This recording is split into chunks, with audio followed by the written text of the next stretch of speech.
Hi guys, I'm Kasha. Welcome to the channel and welcome, as always, to our coffee times to discuss movies and horror. Today I bring you another movie review, spoiler-free as always. We're here today to talk about all fun and games. It's coffee time! I was intrigued about the movie because of the interesting young cast and also because the movie, offered us that premise of children's games like hide and seek but make it horror, which is something that I love to see. When you turn something that is supposed to be innocent and fun into something horrible. I am messed up like that. And also by the trailer, you get the gist that it's something related to Salem.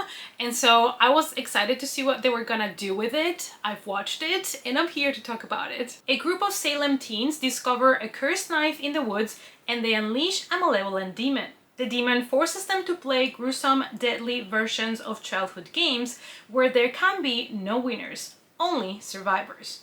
All Fun and Games explore the elements of cruelty inherent in children's games, like the hangman and hide and seek, and what happens when those games go wrong. The movie is set in Salem, which is already a great premise in background for a horror story, also something that we love to see, especially around Halloween season. So this might be a movie that a lot of people will be checking out for that.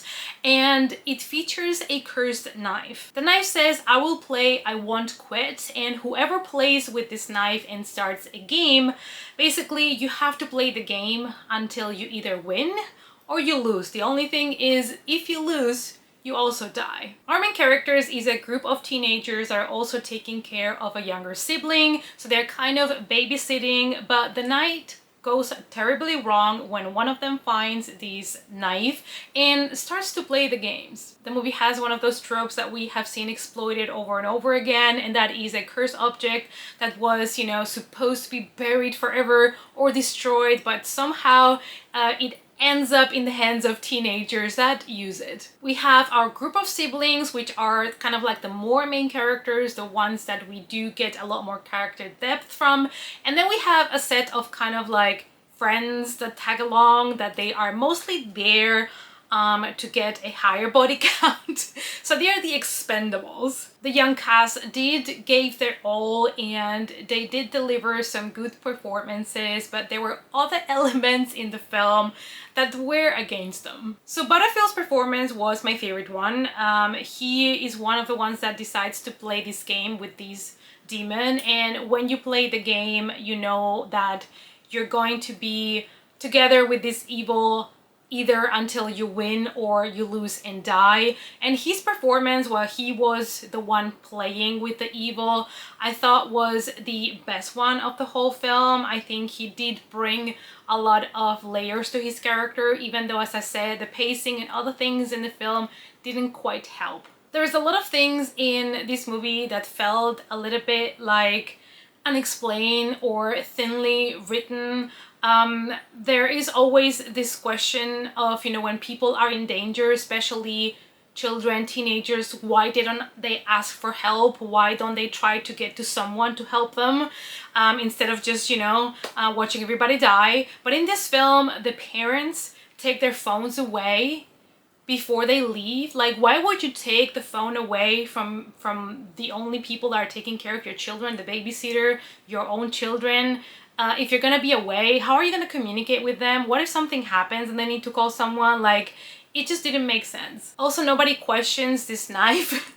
But I mean, all movies have this trope of, the characters not even considering not reading a specific book or playing a specific tape if they know that this is something that, looks kind of cursed, looks really random, shouldn't be in the house. Like, why don't we inspect it before we start playing games? But I mean, these things are something that typically happens in this type of movies because otherwise we would just not have the movie. But there are some good things in this film. I think it has good production values, and I did say that the acting was also on point, so it does have some things going on for it. The film also uses practical effects, and the practical gore is something that I enjoyed, and it adds like a visceral and unsettling quality to the death scenes. But the movie relies on kills that, you know, shy away from the camera and jump scares that are just repetitive and predictable. When we learn more about the cursed knife and the background and where it originated,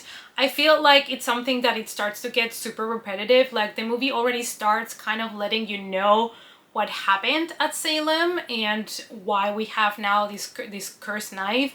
And the movie kept giving us flashbacks from Salem, interrupting the tension and the games, and almost like they felt they needed to remind the audience about the knife and what happened, and almost like making us feel a little bit stupid, like we couldn't put two and two together. And I just don't enjoy movies that are over explaining things to me as a viewer. I'd rather be confused for a good reason. I'd rather be trying to figure out things and be in that mystery and trying to find out than being like bombarded with flashbacks of things that you need to remember this, you need to remember this happened, and it's like, stop. Like, it literally just, you just showed me like a half an hour ago, I'm good, I remember. Most of the times, you know, in horror, the things that we are unsure about, the things that are a mystery, the things that we don't know where they come from and what repercussions it may have and how it exactly works. The best part is trying to figure these things out and be a little bit in the dark as a viewer. So, you know, being spoon-fed all the information all the time and being reminded about it all the time is something that I just don't appreciate. Another thing that I feel is what made me enjoy the movie a little bit less than I expected, even though I did enjoy it. But I was expecting more creativity when it comes to the games. There are a couple of different children's games that the characters have to play in order to, you know, fight against this demon. And I just felt like they could have been a lot more impactful and creative, imaginative, like they could have given them another spin.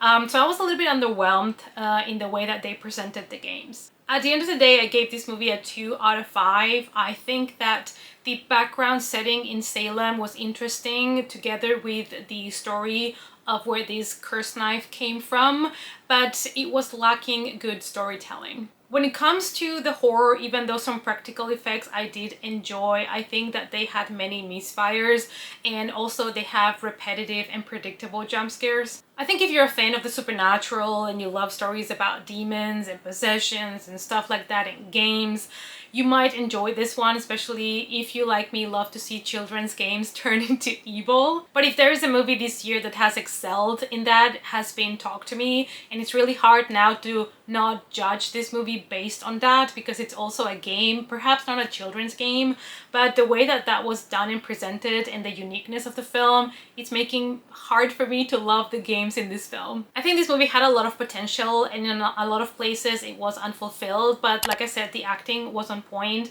and it did have some nice practical horror elements.